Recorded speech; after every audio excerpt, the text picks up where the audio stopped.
Yang pertama yaitu al-iftitah, kemudian yang kedua penyampaian tausiah, kemudian yang ketiga tanya jawab, dan yang keempat penutup atau doa. Mari sama-sama kita mulakan dengan membacakan suratul Fatihah. Semoga duduknya kita di sini senantiasa mendapat nilai ibadah di mata Allah Subhanahu wa taala. Ala dikuli wa niyatin shariha fil barakatil Fatihah. A'udzu billahi minasy syaithanir rajim. Bismillahirrahmanirrahim. Alhamdulillahi rabbil alamin. Ar-Rahmanir Rahim. Maliki yaumiddin. Iyyaka na'budu wa iyyaka nasta'in. Ihdinas siratal mustaqim. Siratal ladzina an'amta 'alaihim ghairil maghdubi 'alaihim waladdallin. Amin. Acara selanjutnya yaitu penyampaian tausiah yang akan disampaikan oleh Al-Qaraf Ustaz Guru Paling MAG kepada beliau dengan segala hormat kami. Silakan. Syukran katsiran. Assalamualaikum warahmatullahi wabarakatuh. Alhamdulillah wa kafa, salatu wassalamu ala nabiyil mustafa ala alihi wa sahbihi ahli sidqi wal wafa. Ba'du. Qala Allah ta'ala, a'udzu billahi minasyaitonir rajim. Yarfa'illahu alladhina amanu minkum walladhina utul ilma darajat. Wa qala Nabi sallallahu alaihi wasallam, man salaka tariqan yaltamisu fihi ilman sahallallahu lahu tariqan ilal jannah, kama qala Rasulullah sallallahu alaihi wasallam. Pak Jamal, Ketua DKM dan pengurus yang saya hormati, Kang Mandor dan segenap para sesepuh yang sama-sama kita hormati, Ustaz Ihsan Fadil, guru kita Ustaz Abdullah yang Allah muliakan, jamaah subuh yang Allah cintai.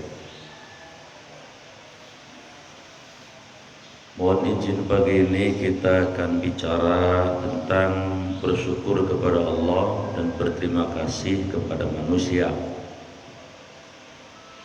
Tapi sebagaimana tadi Pak Maman sampaikan, 30 menit materi, selebihnya nanti kita interaktif ya. Pertanyaan, tanya jawab. Apa saja dah pertanyaannya, asal jangan semen sesak berapa saya gak tahu dah semen.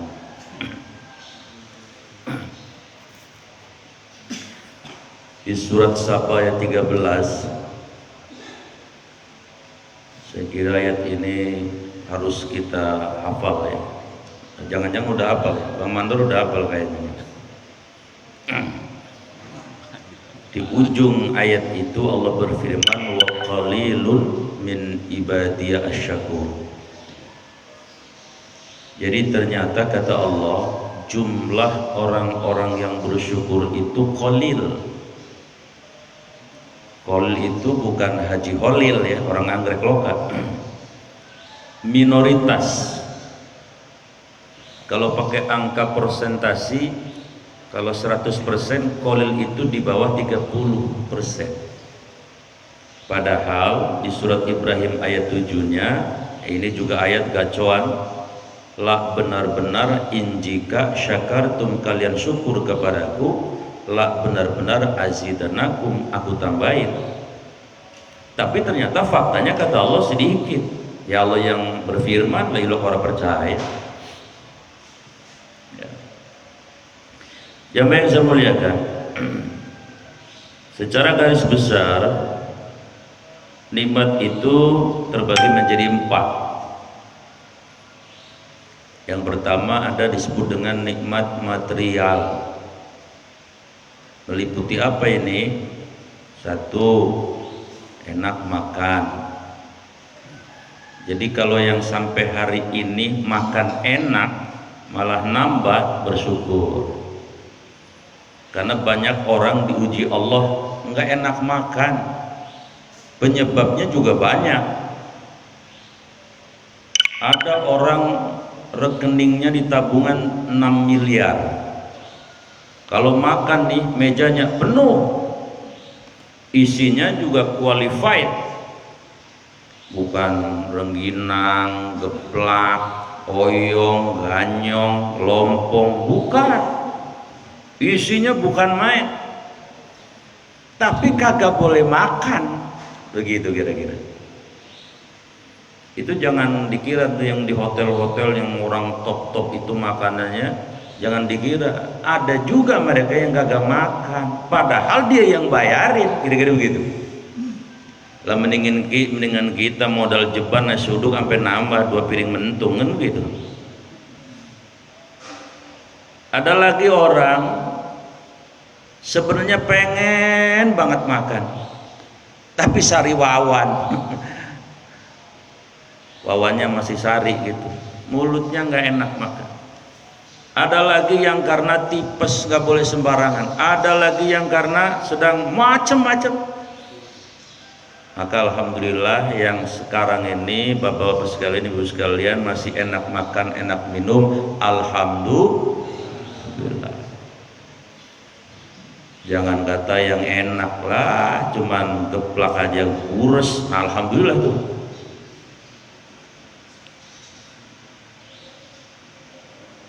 Ada yang nanya, Ustadz bagaimana supaya kita enak makan? Ada kiatnya. Satu, makanlah kalau udah lapar. Nih Bang Irfan nih kalau udah lapar, genjer aja habis. Apalagi sate. Tapi kalau masih kenyang, jangan kata genjer, sate aja paling juga. Jadi 2 tusuk. Iya. Yang kedua, makan supaya enak tuh bagaimana? Suasananya yang enak. Tapi saya tahu nih kayu gede sekarang udah susah nyari suasana yang enak. Saya ingat waktu bujangan sama Ustadz Gizan di sini main, makan rasanya enak banget dulu. Suasananya enak, masih adem ya, sawah masih bulakan masih banyak. Itu kalau makan di sawah Pak, sampai Masya Allah pakai sambal kelenjeng, tahu sambal kelenjeng nggak? Cabe doang, sama terasi dikit, sama ikan gesek, udah aromanya umres bener. Cari suasana yang enak. Yang ketiga, kalau pengen makan enak, makanlah sama orang-orang yang jarang makan enak. Coba dah kalau Jumat berkah itu sama orang yang tukang nyapu, makan bareng mereka, Masya Allah makan enak banget. Dalam pikiran kita mah ini padahal cuma tempe doang digituin, tapi kok makan enak bener ya. Nah, ini kiatnya saja. Yang kedua, nikmat material itu setelah enak makan, enak minum, yang kedua enak tidur. Jadi yang sampai hari ini mohon maaf tidurnya masih enak, alhamdulillah. Ngiler lagi, ngimpi lagi ketemu Dewi Persik, alhamdulillah tuh. Ini bocah paham memang Dewi Persik. Tahu Dewi Persik? Lah ilok tahu. Bapaknya aja kagak tahu. Kalau ada yang tidurnya sampai sekarang pules, nikmat luar biasa. Karena banyak orang diuji Allah tidur kagak enak pemandor. AC-nya 1 PK, itu kasur 50 cm mumbul. Harum-haruman ruangan bukan main, AC dan sebagainya luar biasa, kegelempangan baik. Sampai jam 2 nggak tidur-tidur. Ada yang model begitu. Tapi ada mohon maaf tidur di atas rongsokan. Di atas itu anuan semen, gedeng semen, pules bukan main. Ada yang begitu. Ada lagi yang diuji Allah tidak bisa tidur karena ada neuronnya yang bermasalah, jadi dia insomnia. Ini orang kayu gede nih, lempengan insomnia nih, paham kagak ya insomnia ini? Apa kalau bahasa sininya ya? Dia nggak bisa tidur. Dia bilang apa? Saya mendingan bayar 5 juta dah, yang penting saya bisa tidur aja sejam. Penangis dia ngomongnya. Ada yang begitu Pak. Jangan dikira nggak ada, banyak. Ini orang kayu gede, peldur, nempel pipinya kubin, pules. Ada yang begitu. Jadi alhamdulillah kalau masih bisa tidur enak, alhamdulillah. Walaupun nggak pakai AC ya. Ya saya semalam habis acara Musad Lisan di Dongkal, tidur jam 12 kali saya. Lah bangun-bangun jam 2 Bang Mandor. Mau tidur lagi takut bablas, mau kuliah subuh. Ya bagaimana ya? Ya udahlah, kita entenin bae dah, nggak tidur akhirnya ini. Mana ini acara ada 4 padet bener. Emang resikonya jadi ustadz begitu Bang Mandor. Tapi beseknya sih alhamdulillah lancar beseknya mah. Kadang orang kemakan. Yang ketiga, nikmat material itu kalau sudah enak tidur, ini nikmat yang ketiga. Bersyukurlah kalau yang sampai hari ini enak tidur sama pasangan tidur. Ini paham orang ini? Betul? Ini bocah cerdas bener nih ya. Ini mohon maaf, ada orang bermasalah dengan yang nemenin tidur. Kenapa sih lu romanya mongsang-mangsing bae lah habis, gua udah siap-siap semalam lah yang ngono katanya. Ada yang begitu modelnya? Ada, padahal telur bebek, telur entok udah diuyup sampai 3. Telur entok gak nyaman juga ya. Atau pasangannya enjoy lah, kitanya pinggang melintir ya melintir. Ada yang seperti itu. Ada lagi mohon maaf yang sampai hari ini statusnya jombloan wa jomblowati, padahal udah masuk musim hujan. Ada nggak di sini? Nggak ada ya. Atau yang keempat, sehat lahir batin, pasangannya udah diambil sama Allah tapi belum berani nyari ganti ya, tidur sendirian baik, temenin bantal sama guling ya. Ada kan apa namanya kalau di sini? Duren. Nah, luar biasa. Bang Mandor kalau subuh cerdas ya. Duren ya. Maksudnya duda pondok aren. Banyak masalahnya, banyak, luar biasa. Makanya yang alhamdulillah semalam ya, atau hari ini rambutnya kelihatannya pada basah, alhamdulillah. Irfan kayaknya basah ini, Irfan. Basah nggak rambutnya Irfan? Itu mau keguyur namanya. Tapi kalau udah kayak Bang Mandor mau udah orang hidup pisang udah lupa udah. Makanya ada istilah kalau yang masih 20-30 adalah pandangan hidup pegangannya. Maksudnya bagaimana nih Bang asal-asal nih? Ya kalau mandang kadang-kadang baterai hidup ya. Jadi kalau udah 40 apa namanya istilahnya pegangan hidup ya. Nah, kalau udah kayak Bang Mandor orang hidup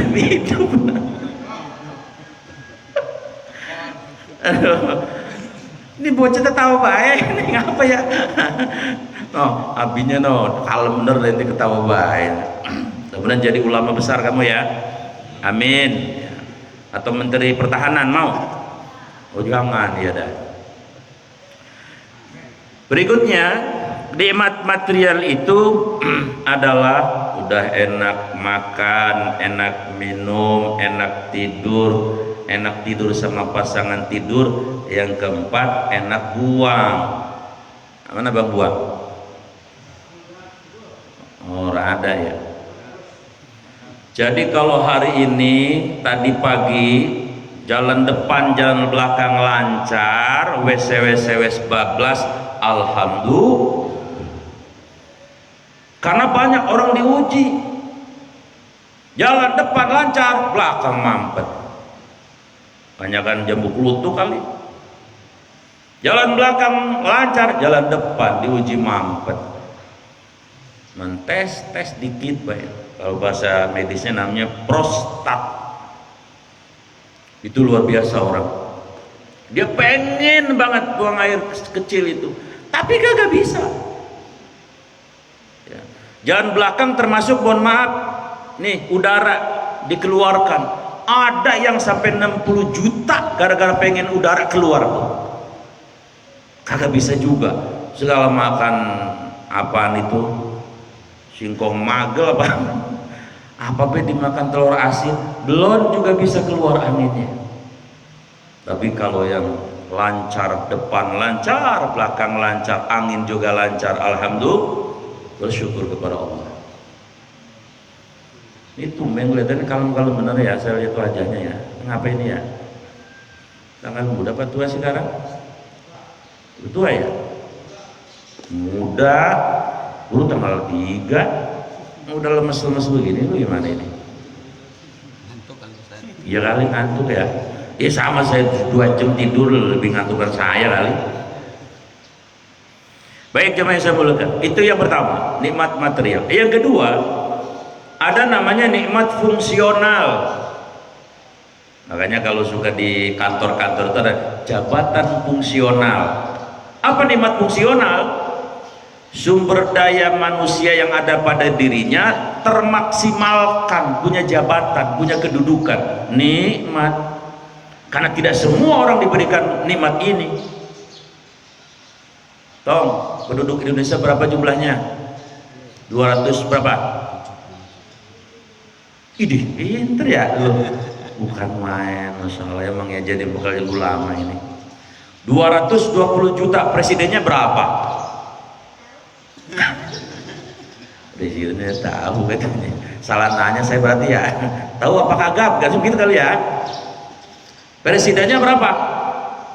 1. Yang pengen Bleron. Tadi PRW kan apa RW? Ada.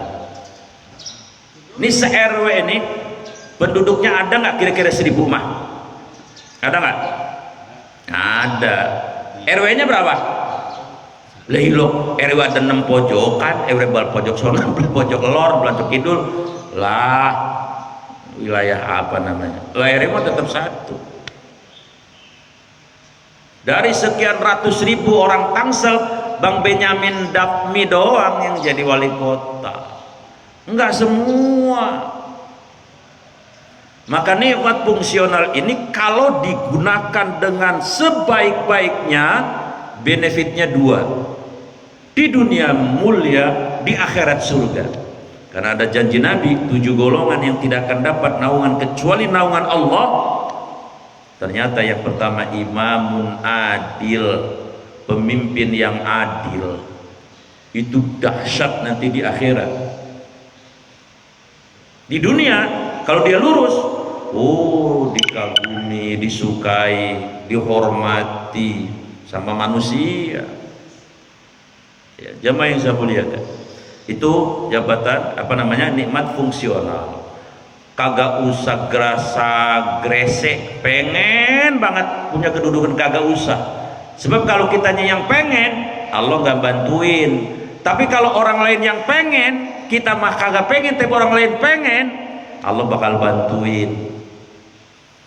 Boleh jadi lurah sampai tim sukses, sampai 6 tim. Tim merah, tim kuning, tim, waduh luar biasa. Saking pengennya gitu. Jual ini, jual itu, sampai jual diri. Semuanya dieksplorasi agar dia bisa naik jabatan jadi lurah misalnya. Begitu jadi, belum juga 3 bulan pakai baju oranye itu. Apa namanya baju oranye itu? APK. Kenapa? Allah nggak bantuin. Kalau Allah bantuin, dijaga sama Allah. Ada loh pemimpin dijagain Allah, diapain baik tetap aja dia eksis, alhamdulillah, karena dia lurus. Ya. Berikutnya ada nikmat sosial yang keempat, nikmat sosial kolegial. Ini juga kenikmatan, terutama pemenuhan kebutuhan psikologi. Maksudnya apa nih nikmat sosial?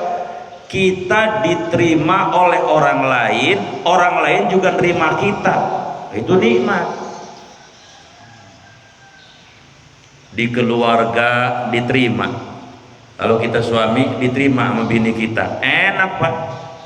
Sama anak kita juga diterima, enak. Sama mertua diterima, enak. Datang ke masjid diakui nama DKM, diterima sama DKM. Kita pun menerima DKM, diterima sama jamaah. Di guru-guru kita Ustaz Nizam, Ustaz Abdullah, di DKM masjid diterima, ditunggu kehadirannya. Enak itu. Punya komunitas apa diterima, kita menerima, nikmat itu. Banyak teman, banyak relasi, luar biasa. Tapi kalau ini nikmat nggak ada, umpama kata nih di rumah aja kita kagak diterima sama bini kita, aduh puyeng hidup ini. Lah kita pulang buru-buru disiapin teh, kopi ya. Lah bini kemana ini? Begitu aja lu ngapa sih meret kemana? Lu sampai meret kemana ngomongnya? Lah bininya pintar lagi ngomongnya. Lu nyariin gua katanya. Lah emang apa? Biar jadi ribut kita di situ. Itu baru di keluarga, belum di mana-mana, udah gak nikmat itu. Maka ada satu cara supaya kita bisa diterima di semua tempat, apa? Tawadu, rendah hati. Itulah pokoknya modal. Orang kalau rendah hati Pak, Allah suka, Nabi suka, malaikat suka, orang suka. Lah kucing aja suka. Kucing kadang-kadang ngelendotin orang yang tawadu, tapi orang yang galak, lah kucing aja ogah. Siapa itu? Buang ya? Iya, buang ya. Iya. Jamaah yang saya muliakan. Jadi nikmat sosial, punya grup WhatsApp diterima, punya paguyuban diterima, punya arisan bani diterima, di lingkungan RW diterima, di tempat kerja alhamdulillah diterima juga sama orang lain. Itu nikmat. Namanya nikmat psikologi. Karena orang kalau tidak diterima, pengaruhnya ke psikologi ini. Psikologi berpengaruh, pikiran pengaruh, badan.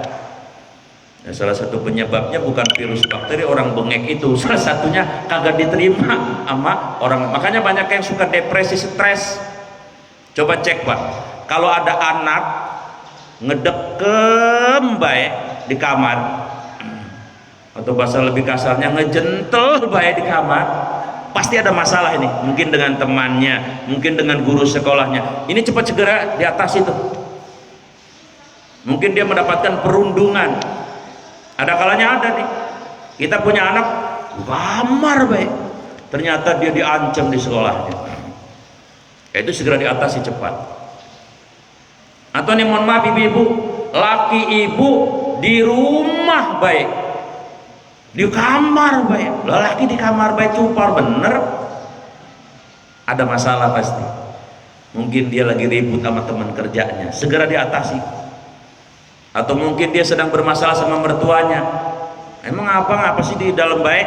Ya habis emak lu, bapak lu katanya, gua dijanjiin dapat tanah 2000 di Ciseeng, goroh katanya. Lah ini ternyata sebabnya. Ya tinggal ngomong lagi baik aja, datengin mertuanya, ya Pak, lebawa duren montong kek, selesai. Jamaah yang saya muliakan, itu nikmat sosial. Yang keempat, ada namanya nikmat spiritual. Ini nikmat yang paling mahal. Karena kalau para raja tahu, para jenderal tahu, para pembesar manusia tahu tentang nikmat spiritual ini, mereka akan merebut walaupun dengan pedang. Man sayangnya mereka gak tahu aja nikmat spiritual. Setidaknya ada 4 nikmat spiritual itu. Kalau Bapak punya ini, insya Allah hidupnya berkualitas. 1, la ilaha illallah. La, tidak akan pernah kuizinkan ilah masuknya Tuhan palsu pada hidup saya. Tuhan palsu, Tuhan jabatan, Tuhan uang, Tuhan manusia, Tuhan apa saja. Illallah, Tuhan saya cuman satu, yaitu Allah doang. Itu nikmat. Jadi hidup ini fokus. Lalu dia mengamalkan secara operasional itu apa? Al-An'am 162. Inna sholati, sesungguhnya sholat saya, baik yang wajib maupun sunnah, wa nusuki, ibadah saya, baik yang mahdoh maupun ibadah sosial, wa mahyaya, hidup saya, wa mamati, mati saya, lillah, hanya untuk Allah. Nikmat orang. Ini orang kayak gini itu jejeg ajeg, susah dirubuhin. Lah yang belain Allah bagaimana? Cari tuh nikmat ini ya. Jadi usahakan dari mulai bangun tidur sampai tidur lagi, kita semua niatnya ibadah. Udah enak tuh. Ini ngapa pada melongo begini ya? Nyambung apa kagak sih ini ya? Waduh, nasi uduk udah nyampe lagi. Yang kedua, orang disebut punya nikmat spiritual apabila apa?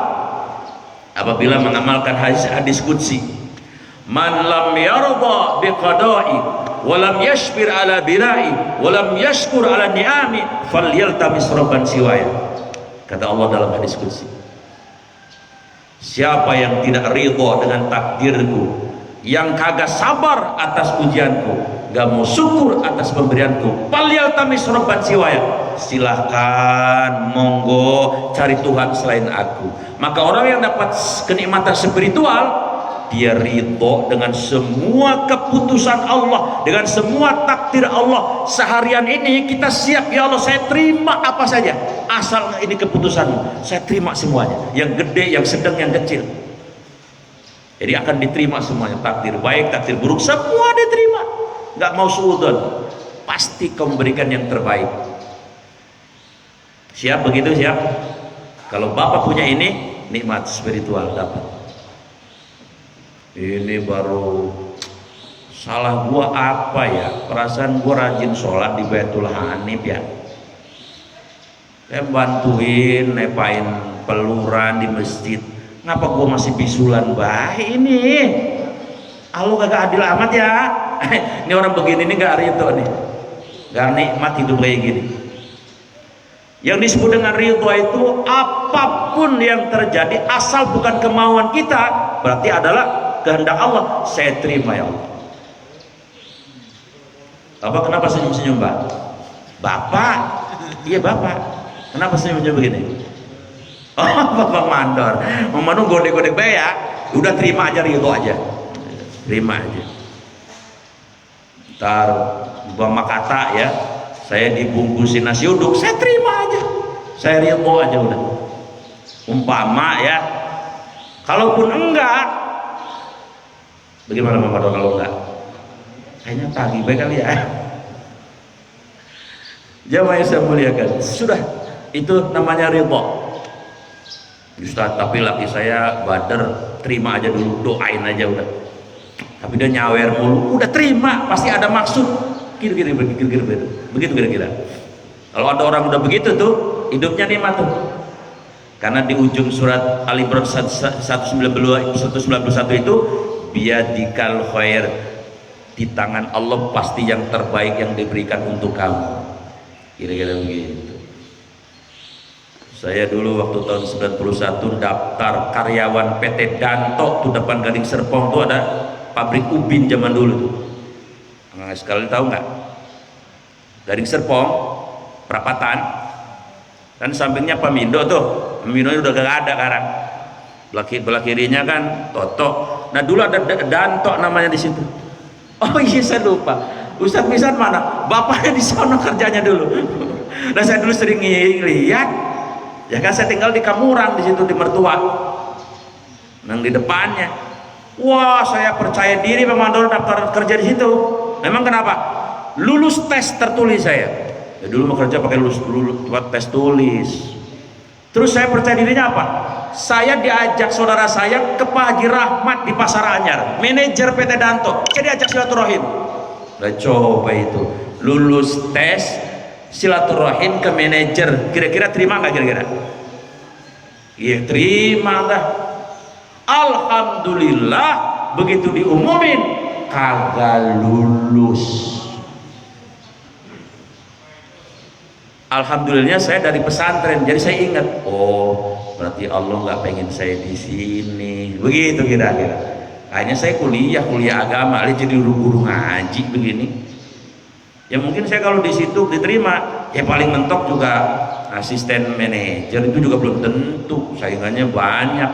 Lah paling mobilnya apa sih, Kijang? Ya, tapi kan uplek baik ngurusin ubin lah, ubin diurusin baik seumur umur, iya nggak? Tapi jadi guru ngaji alhamdulillah, semalam di Dongkal, ini di Kayu Gede, ntar di SR apa melati emas, ntar malamnya lagi, ya pokoknya beseknya lain-lain lah, kira-kira begitu kira-kira. Ada yang telurnya satu, kadang-kadang ada telurnya. Jadi sama yang saya muliakan, terima aja. Nah kemudian yang ketiga, kenikmatan spiritual itu apa? Namanya adalah muraqabah. Apa muraqabah? Dari kata qarib. Kalau orang dapat nikmat ini syukur betul itu, karena jarang orang dapatnya. Apa itu qarib? Rasa dekat sama Allah kira-kira. 8 doa kita apa? Rabbana wa Tuhan kami atina karuniakan kepada saya fid dunya hasanah, hidup di dunia yang hasanah. Salah satu makna hasanah di dalam doa ini adalah qarib ilallah, dekat sama Allah. Emang kenapa kalau dekat sama Allah kok hidupnya jadi nikmat? Ya nikmat. Orang dekat sama Allah Pak, lagi sakit dekat sama Allah, sabar. Betul kakak? Lagi banyak duit dekat sama Allah, sedekah. Kan luar biasa. Iya. Lagi sehat dekat sama Allah, ngaji. Coba kalau kagak dekat sama Allah, mah dekat setan namanya. Apain gua ngaji, ribet amat, mending gua molor. Tapi kalau dekat sama Allah, mau ngaji. Lagi sehat, sakit. Kemudian nggak bisa ngaji, dengerin dah di YouTube. Jadi orang kalau dekat sama Allah itu all position, segala situasi dan kondisi yang ada padanya semuanya jadi bagus. Ini nikmat. Kemudian yang terakhir, nikmat spiritual itu namanya adalah imtisalu awamirihi wajtinabu nawahihi. Ini nikmat nih. Apa itu? Kalau disuruh Allah, getap kita jalanin segera. Kalau dilarang Allah, kita benar-benar ikhlas kagak ngejalanin. Nah, itu nikmat. Semakin kuat di sininya, semakin nikmat spiritualnya. Ayolah sholat, kata Allah lewat muazin sih, sebetulnya Allah yang nyuruh tuh. Sholat, getap banget, langsung tinggalin semuanya. Itu nikmat. Nanti setelah sholat ada kenikmatan. Alhamdulillah ya Allah, saya bisa sholat on time tepat waktu.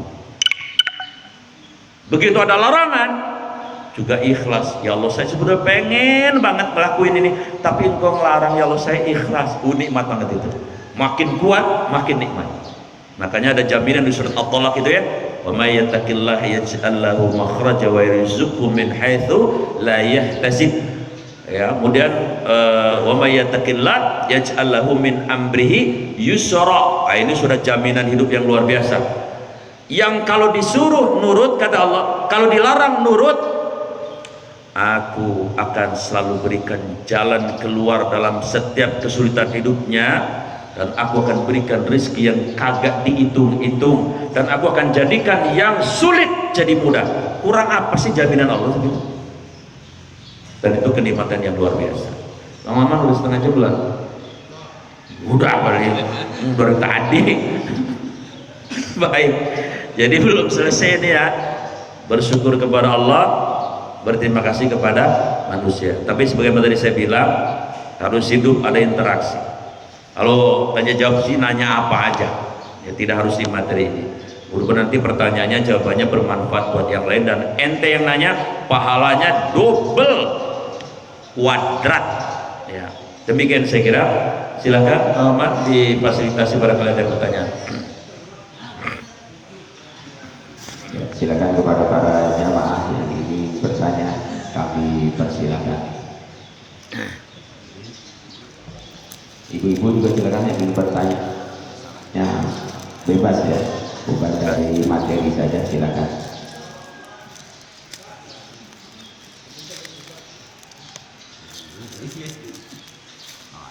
Silakan.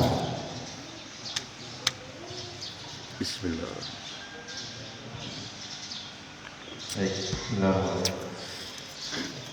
Ustaz, Ya. untuk kita bersyukur pada Allah, salah satu yang sekarang kondisi sekarang, bagaimana kita melihat, misalkan ini ada seorang pembina, gitu ya, Ya. pembina apapun gitu ya, Ya. di masyarakat terima, tapi karena kondisi sekarang yang bisa diputarbalikan faktanya, gitu ya, sehingga orang itu terjerat tadi pakai baju orange. Oh gitu. Nah, bagaimana kita melihat kondisi ini? Sehingga kan kalau lihat apa kondisi yang kalau kekinian, suatu yang baik itu bisa diputarbalikan jadi yang baik. Sehingga kita yang tadinya dia orang baik itu bagi kita dengan putarbalikan faktanya, sehingga kita termindset juga untuk wah ini tuh kan saya baju orange kan saya. Nah, apakah yang kita lakukan pertama itu? Apa yang kita lakukan? Apakah kita tetap menuduh gitu ya, menuduh orang itu, pimpinan itu, sehingga kita pun ikut-ikutan untuk mengatakan bahwa ternyata begini juga akhirnya nih. Iya, iya. Gitu ya, Ustaz. Bangga sekali nanya lah, berat bener ini, jawabannya keeder kalau gini.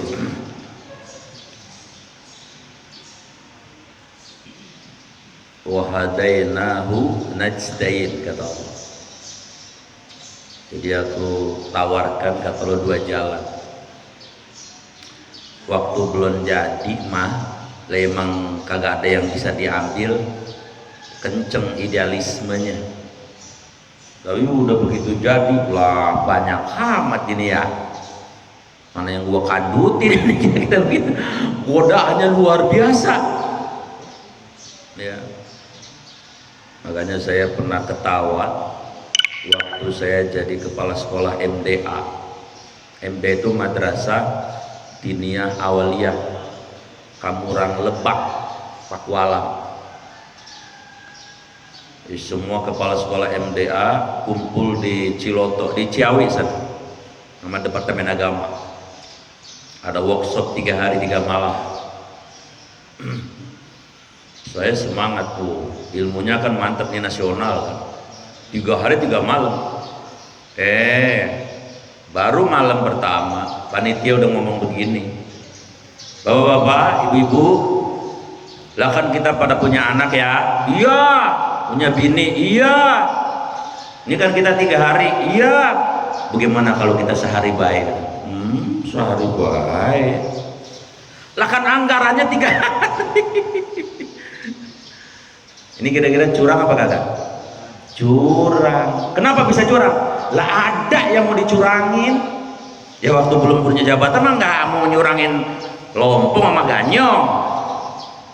Tapi begitu ada, godaannya luar biasa. Jadi bahasa tasawufnya kita husnudon. Kalau orang pakai baju oranye, mungkin dia imannya kuat.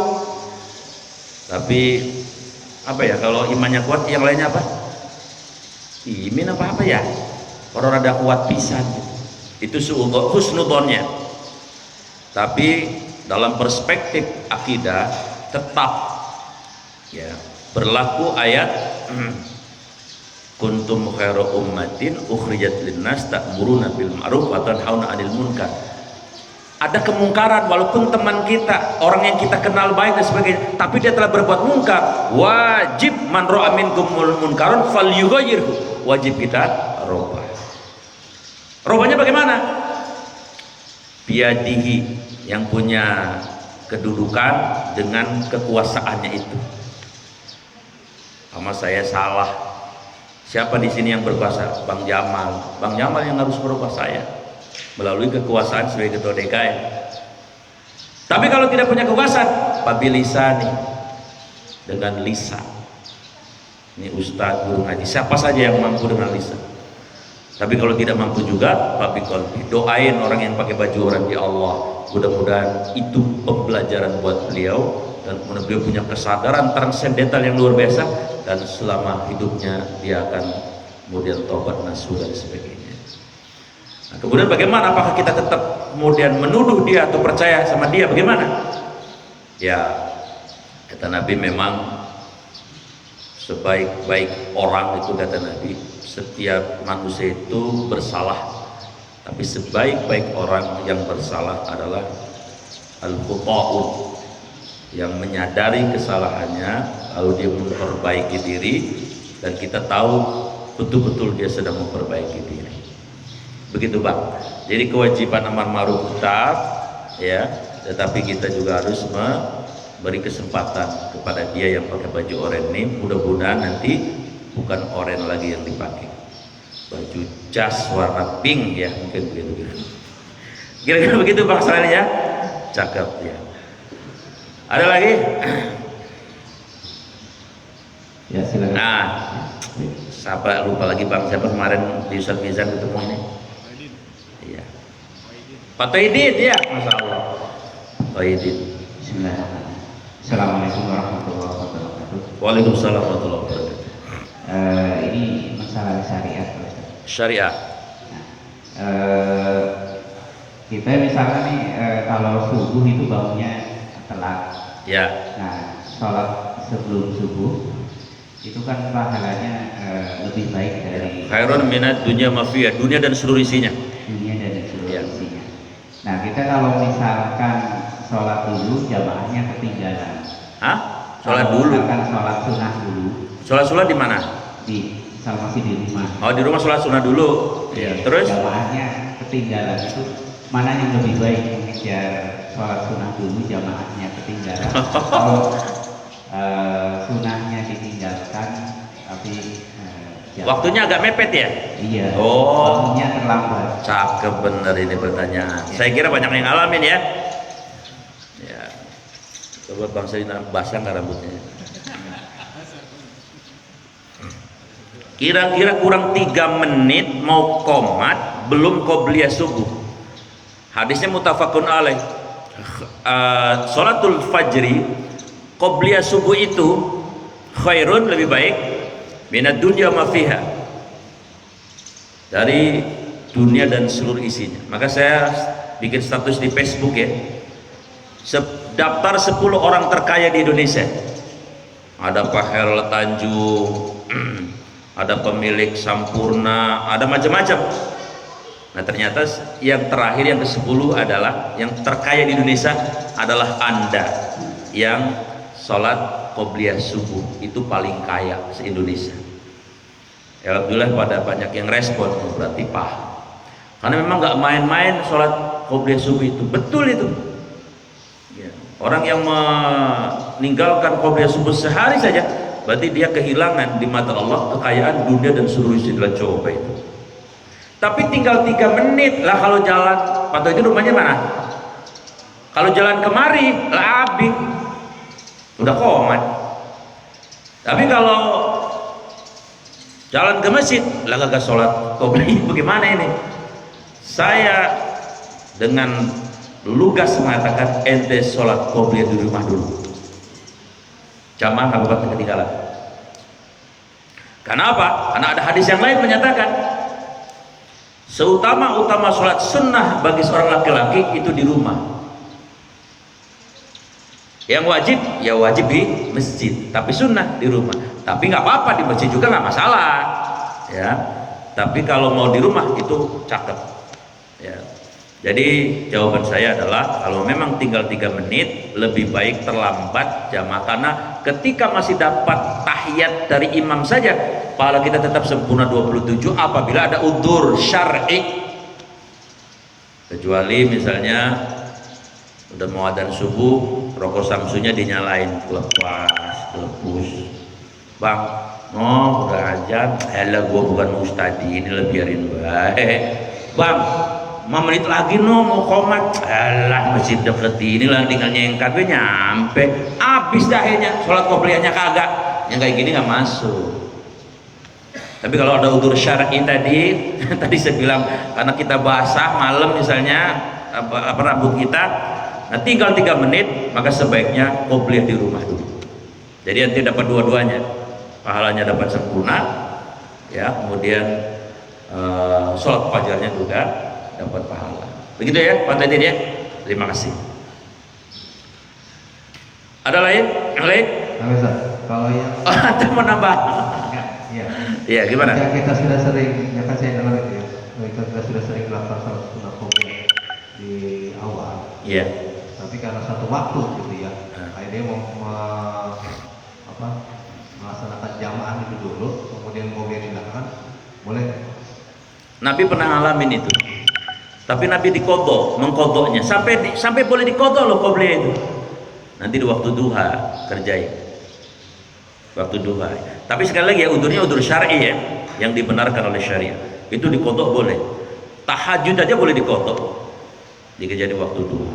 Saking istimewanya maksudnya, jangan sampai ketinggalan atau kehilangan momen yang berharga luar biasa tersebut. Begitu Bang? Bukan setelah subuh. Apanya? Bukan setelah subuh. Jangan langsung kan, kalau habis sholat subuh kagak boleh sholat kita. Nanti aja waktu duha. Setelah sholat duha, qobliyah lagi. Boleh qobliyah dulu, boleh lalu duha, boleh duha dulu, nggak masalah. Bagaimana niatnya? Dan niat mah di hati, baik Allah juga tahu kok niat kita. Ngomong aja dia di hati sama Allah, ya Allah saya mau tuh diterima, malaikat juga ngerti. Begitu Bang. Kalau habis subuh bener mah jangan sholat dah. Ntar orang pada bingung, lu punya sholat apa? Sambet apa ya?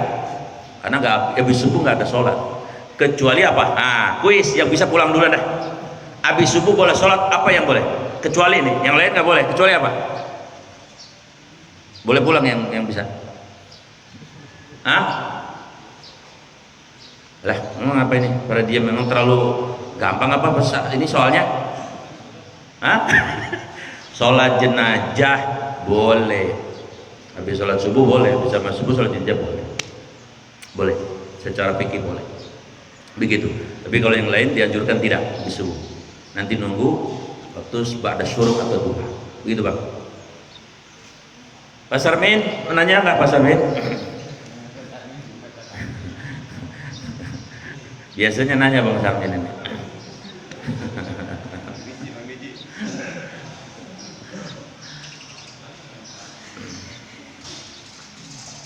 Ya, silakan ibu-ibu yang mau bertanya.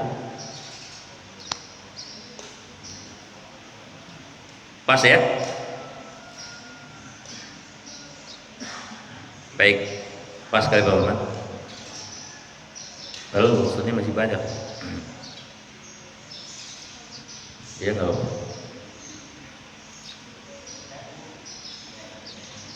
Oh, Pak Hasan. Nah, ini Ustadz nanya ke Ustadz repot. Ini jawabannya Pak Abdullah yang kiai ini harusnya nih. Lebih Ustadz nanya ke Ustadz. Assalamualaikum warahmatullahi wabarakatuh. Waalaikumsalam warahmatullahi wabarakatuh.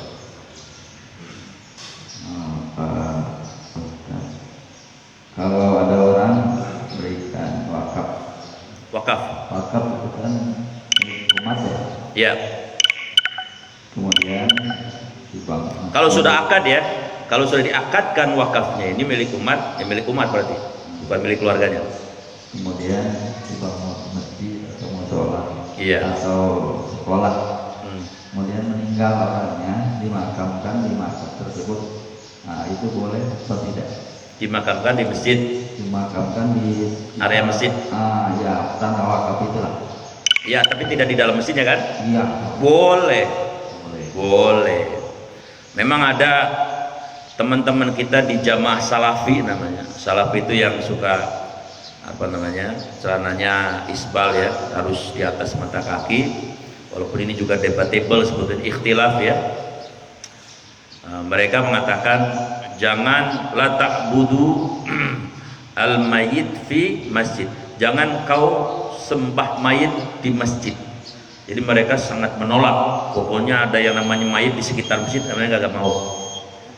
Tapi saya termasuk orang yang berpendapat sebagaimana pendapat mazhab Syafi'i boleh asal tidak disembah tadi.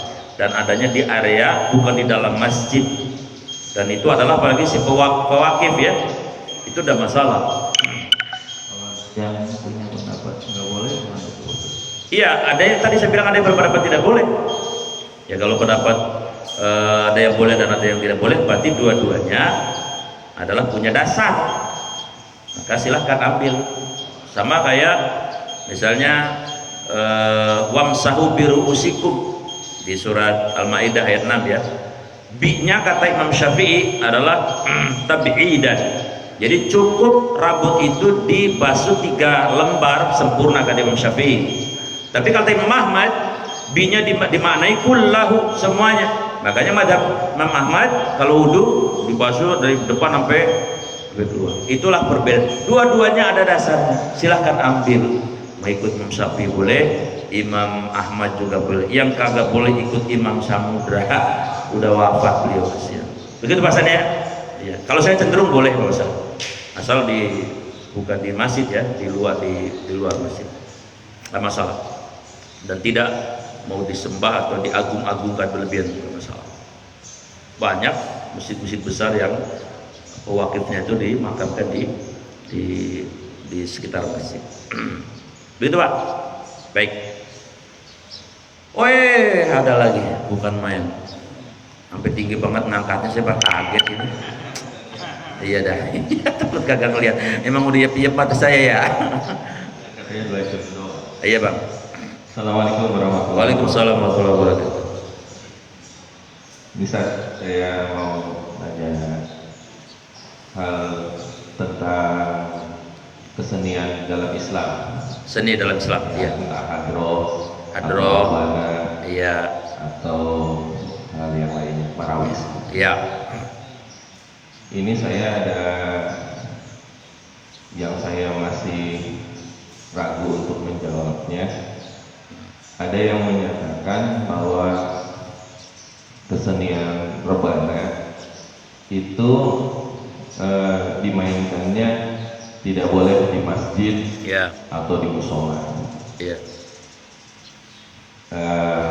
Baik waktu itu sih saya dibilanginya kan ada yang latihan rebana. Reban, ya. Ini ibu-ibu Iya. latihan rebana Timpring lah kira-kira. ya di musola. Iya, Terus ada yang melarangnya gitu. iya, Nggak boleh main rebana di musola. sholat. Padahal waktu itu lokasinya itu bukan di dalam musola. Iya, bukan di area utama Di ya. area tempat sholat di sini gitu, tapi di halaman di luar. Iya, Jadi sudah di teras musola.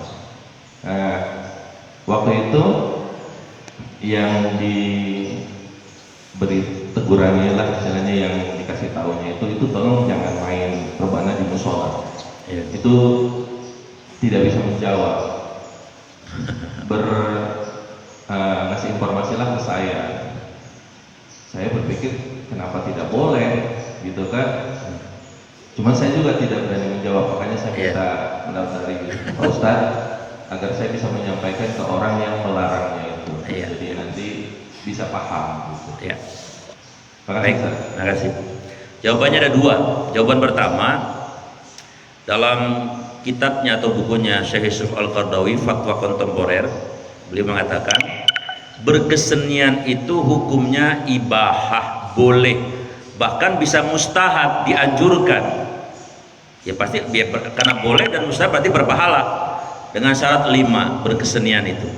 1, niat berkeseniannya adalah dalam rangka ibadah, tidak semata-mata profitable, cari keuntungan, tapi ada niat untuk ibadah. Dan memang konsekuensi tadi orang beriman adalah tadi inna sholati wa nusuki wa mahyaya lillah ya.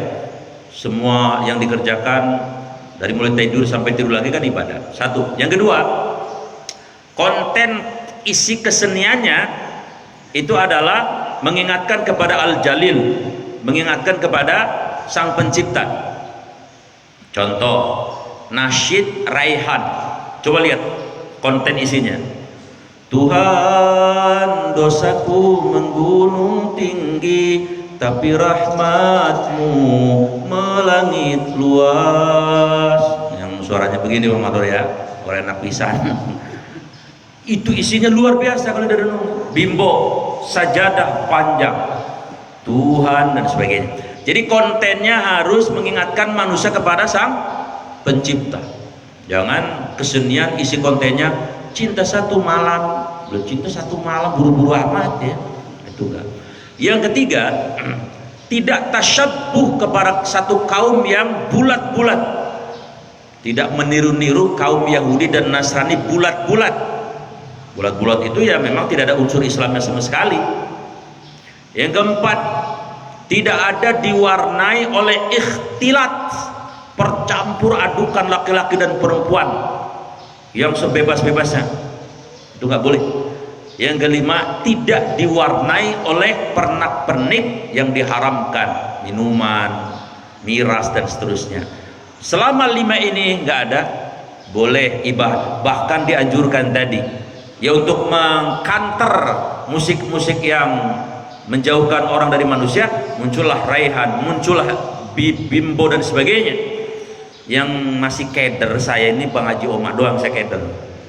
Mohon maaf, keder saya. Apa saya bilang keder?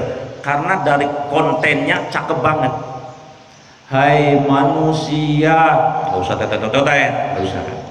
Hormati emak lu, kalau bahasa sininya ya luar biasa. Tuh judi, wah luar biasa. Tapi setahu saya Bang Haji Oma kalau main itu pasti diiringi sama Pemina Soneta atau Soneta Pemina.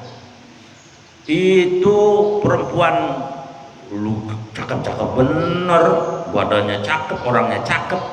Lah orang kalau Oma pentas bukan lihat omanya, lihat itunya, penari latarnya. Sama kayak kalau kita misalnya ke showroom mobil, kan ada juga yang bukan melihat mobilnya tujuannya, tapi ngelihat yang nawarin mobil. Lah jangan kata mobil, sekarang nih sapi aja sekarang udah mulai nih di Depok. Lah jualan sapi, yang jualan Bang Mandor perempuan mana seksi, gua cakep lah, pantesan pada betah tuh, pada beli kagak lu. Nah jadi ini. Nah yang kedua, apakah boleh di masjid ketimpringan? Boleh. Apa dasarnya? Bunda Aisyah, Ibunda Aisyah itu istrinya Rasulullah, itu sering diajak oleh Rasul karena beliau yang paling muda. Itu beliau di area masjid ada orang-orang dari Habasa itu yang latihan silat. Kalau di sini masih silat di masjid, walaupun bukan di area utama. Kemudian ada yang latihan tadi masih ketimpringan di masjid areanya itu. Jadi tapi tadi 5 larangan dihindari. Jadi kesimpulan saya, insya Allah boleh dengan catatan tadi waktunya juga harus yang pas ya. Lah jangan orang misalnya lagi jam 2 ketimpringan, lo orang lagi sakit gigi, orang lagi mau tidur, bisa blok air bisa kita. Ya lagi suasana yang santai jam 4 ke atas sana sampai menjelang maghrib bisa. Nggak masalah, di masjid tidak masalah. Yang kedua jangan berlebihan. Ini maksudnya berlebihan itu ketimpringannya kalau dikeprek sampai rengat itu tembok, lah jangan. Ya yang wajar saja. Kemudian tadi yang memainkan ya satu jenis saja, emak-emak semua gitu. Jangan diajak Bang Mandor loh, mau lagi ketimbring Bang Mandor dia ajak, ribet urusan. Begitu ya Bang? Terima kasih Ustaz. Siap. Jadi kalau di lingkungan di masjid boleh ya? Boleh. Kan kalau di dalam lebih baik tidak. Kalau yang di area utama itu ada namanya kan begini, kan tidak semata-mata hukum, ada juga akhlak. Ya. Akhlak kepada masjid adalah salah satunya adalah tadi area utama itu janganlah untuk hal-hal yang nuansa dunianya, nuansa mubahnya itu lebih kuat. Jadi sebaiknya itu disterilkan betul-betul untuk tawajukan. Semua masjid itu punya mihrab namanya. Di Masjidil Aqsa juga punya mihrab, itu biasanya area yang transendental. Sebaiknya jangan digunakan. Tapi kalau di sekitar itu nggak masalah, mau latihan silat juga. Ini kalau boleh saya usul di atas latihan silat aja bocah-bocah itu di atas sana. Yang masih latih silat nggak apa-apa, asal kebersihannya dijaga, nggak berisik, nggak mengganggu dan sebagainya, masalah.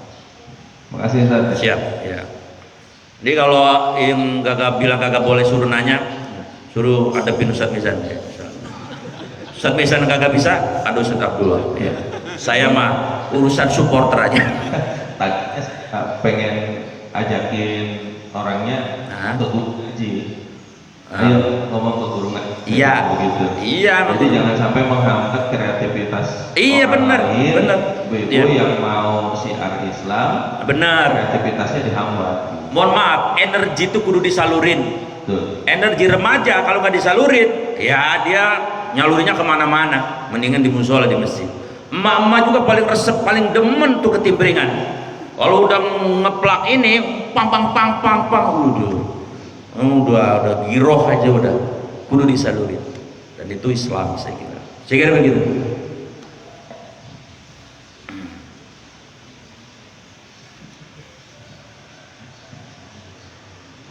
Yang beragama tuh kadang-kadang ribet, dilarang mulu, ini kagak boleh, ini bid'ah, ini ribet bener ente mah, kayak surga sempit aja. Emang surga selebar kayu gede apa? Lu surga seluas langit dan bumi, lega bener. Saya kira begitu. Ya, terima kasih kepada guru kita yang telah menyampaikan temanya pada hari ini, yaitu temanya pada hari ini bersyukur kepada Allah serta berterima kasih kepada manusia di atas nikmat-nikmat yang telah Allah berikan kepada kita semua. Yang pertama nikmat material, kemudian nikmat fungsional, nikmat sosial, dan nikmat spiritual. Semoga apa yang telah disampaikan oleh guru kita senantiasa berguna dan bermanfaat di kehidupan sehari-hari kita bernegara. Amin. Acara selanjutnya yaitu doa. Mukarram kami persilakan. Kita baca surat Al-Fatihah ya. Mudah-mudahan air kita lancar terus, nggak mati ya. Al-Fatihah. A'udzubillahi minasyaitonir rajim. Bismillahirrahmanirrahim. Alhamdulillahirabbil alamin arrahmanirrahim maliki yaumiddin. Iyyaka na'budu wa iyyaka nasta'in. Ihdinas siratal mustaqim. Shiratal ladzina an'amta 'alaihim ghairil maghdubi 'alaihim waladdallin. Bismillahirrahmanirrahim. Alhamdulillahirabbil alamin. Allahumma shalli ala sayyidina Muhammad wa ala alihi washabbihi ajmain. Allahumma ftah, ya Allah, bukakanlah untuk kami semua ya Allah abwabal khair, pintu-pintu kebaikan, wa abwabas sihah, pintu-pintu kesehatan ya Allah, wa abwabas salamah, pintu-pintu keselamatan ya Allah, wa abwaban najah, pintu-pintu kesuksesan ya Allah, wa abwabas sa'adah, pintu-pintu kebahagiaan ya Allah, wa abwabar rahmah, pintu-pintu rahmatmu ya Allah, wa abwabal barakah, pintu-pintu keberkahanmu ya Allah, wa abwabal jannah, dan pintu-pintu surgamu ya Allah. Rabbana wa Rabb kami, atina, karuniakan kepada kami semua ya Allah, fid dunya hasanah, kehidupan dunia yang hasanah, yang dekat dengan Engkau ya Rabb, dalam keadaan bagaimanapun. Wa fil akhirati hasanah, kehidupan akhirat yang hasanah, yaitu surgamu. Wa qina adzabannar, jauhkan, hindarkan sejauh-jauhnya ya Allah, terutama ibu kami, ayah kami, anak kami, cucu kami, abang kami, adik kami, saudara kami, dan seluruh kaum mukminin dari terpercik api neraka yang tidak sanggup panasnya kita pikul. Wassallallahu ala sayyidina Muhammadin wa ala alihi washabbihi ajma'in. Subhana rabbika rabbil izzati amma yasifun, wassalamun ala mursalin, walhamdulillahi rabbil alamin. Kafaratul majlis. Subhanaka Allahumma bihamdika asyhadu an la ilaha illa anta astaghfiruka wa atubu ilaik. Assalamualaikum warahmatullahi wabarakatuh. Terima kasih kepada guru kita. Alhamdulillah acara demi acara